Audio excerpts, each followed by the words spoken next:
favorite sections of the Sunday Seattle Times is the Pacific Northwest magazine because it includes intimate stories about local people and local places. Case in point is the January 26th edition, which featured a terrific article on Bea Haverfield, the designer behind many of Seattle's iconic neon signs. And here to talk about Bea and her signs is the writer, author, historian, and collector, Brad Holden. Hi, Brad. Hi. Welcome to the show. Thank you for having me. All right, so Bea Haverfield, called Seattle's Queen of Neon in your article, is responsible for really some of the best signage in the city, and yet I had never heard of her. So let's start there. Who is Bea Haverfield, and how did you find this story? Sure, well, let me start out by talking about how I discovered her, because that basically leads into who she is. Right. So as a hobby, I'm a picker, like the show American Pickers. I like to go out and find old antique things. Specifically, I like to find objects and artifacts from local history, anything historically significant or that has a good story behind it. And then what I typically do is I find this stuff, bring it home, research it, and then I post it on my Instagram page, Seattle Artifacts. Right. So about 4 or 5 months ago, I found an old menu for an old burger joint. I think it was from the 50s. So I brought it home and I researched it, as I do. And as I was researching it, I found some obscure reference to this lady named Bea Haverfield, who back in the 40s and 50s here in Seattle designed some of the city's most iconic signs. And so I was instantly intrigued, because I'd never heard of her before, like you were saying. I'd never heard of her before. And I'm pretty up on my local history. Yeah, that's pretty amazing if you hadn't heard of her. Yeah. So at that moment, my focus shifted. I wanted to find out more about her. So I started research, and I figured, surely there must be a magazine or newspaper article written about her if she designed all these signs, but there was nothing. There was nothing out there about her. The best thing I could find is there was a blog about kind of the local art scene, and it was talking about a local artist named Eli Wolfe.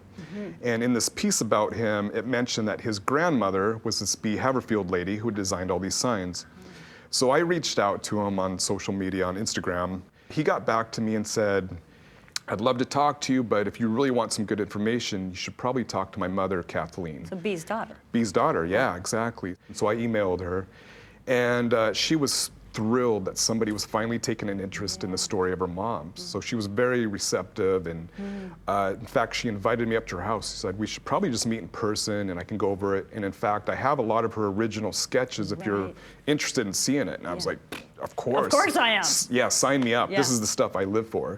So I went up there on a weekend, I think it was a Saturday, and I spent the entire afternoon at her house. And she pulled out these big cardboard binders full of these sketches of bees. And we just spent the afternoon going through them. And I think it was kind of an emotional, cathartic moment for her, because these were basically time capsules that had just been stored away for decades.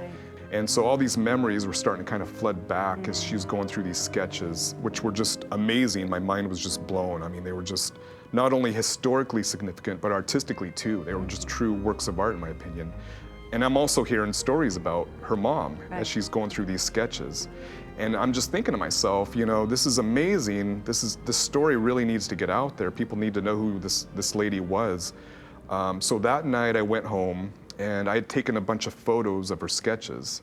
And so I posted them on my Instagram account, and it just blew up. Wow.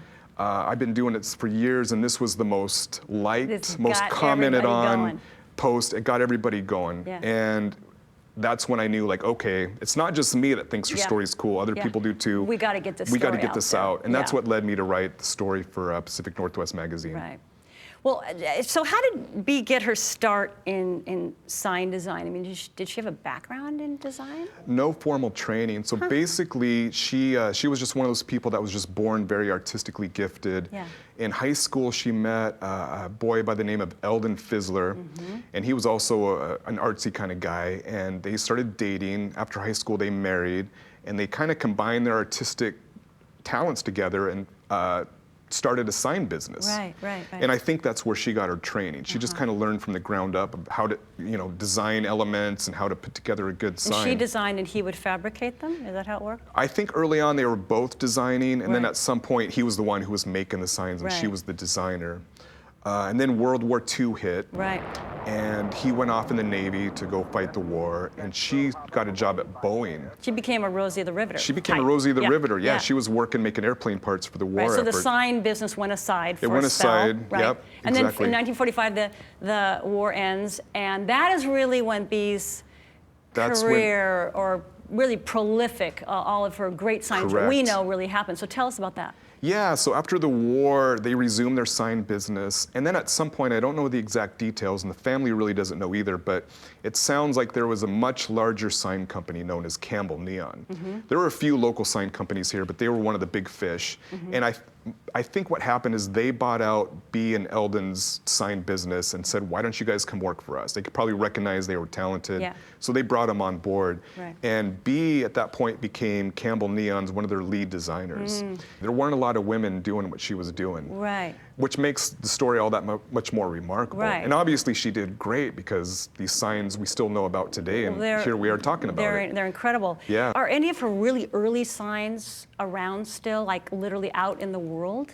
Well, so Early career signs, you know? Yeah, so she designed Ivor's first sign on the waterfront, and that opened in the 1940s. I think that was one of her first big signs. And as far as I know, that one still exists. I don't know if they've replaced it.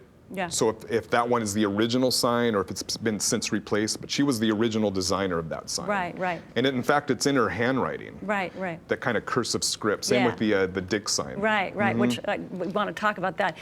Like the details of her signs, the beautiful details, like the elephants, the little elephants in the elephant car wash sign.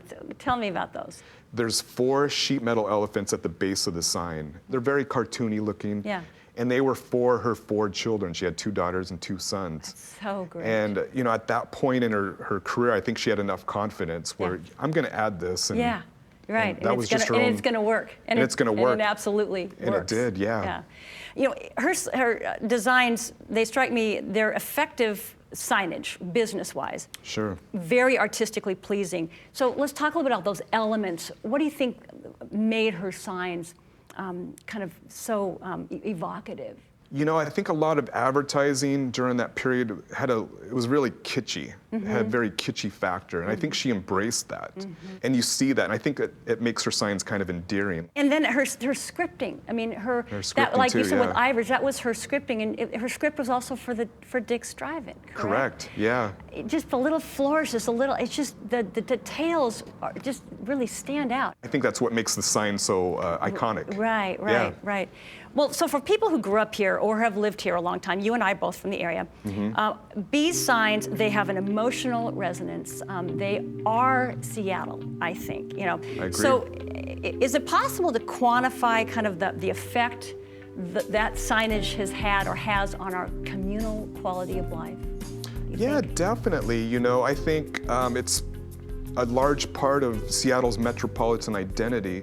When they show pictures of Seattle, you see pictures of the Space Needle, but you also see a lot of these signs. You'll see the elephant car wash sign. You see the Dick sign. And it's just become kind of the urban landscape here, these signs. And they've survived over decades now. And they're still very iconic. And they make you feel good. And they make you feel good. Yeah, it makes me very happy to see any of those signs. Me too. It makes me very happy to go to Dick's Drive-In and get a hamburger as well. Amen. Dick's Deluxe. Dick's Deluxe, I'm a special. Oh, you're a special, I'm okay. a special, yeah, Okay. yeah. And fries and a chocolate shake. You gotta have the fries. You gotta have the fries, yeah. Well, thank you so much for coming in and talking with us. Absolutely. And I thank you so much for writing that article, because it caught my attention immediately. Thank you. So a link to Brad's Seattle Times article on Bee Haverfield is on our website, and an exhibit of Bee's original sketches will open next fall at Edmonds Historical Museum. Also, pick up Brad's latest book, Seattle Prohibition, Bootleggers, Rum Runners, and Graft in the Queen City, in bookstores and online, and follow Brad on Instagram under the name Seattle Artifacts. Well, thank you, and cheers to the Queen of Neon. Cheers. Bee Haverfield. Bee Haverfield. Yes.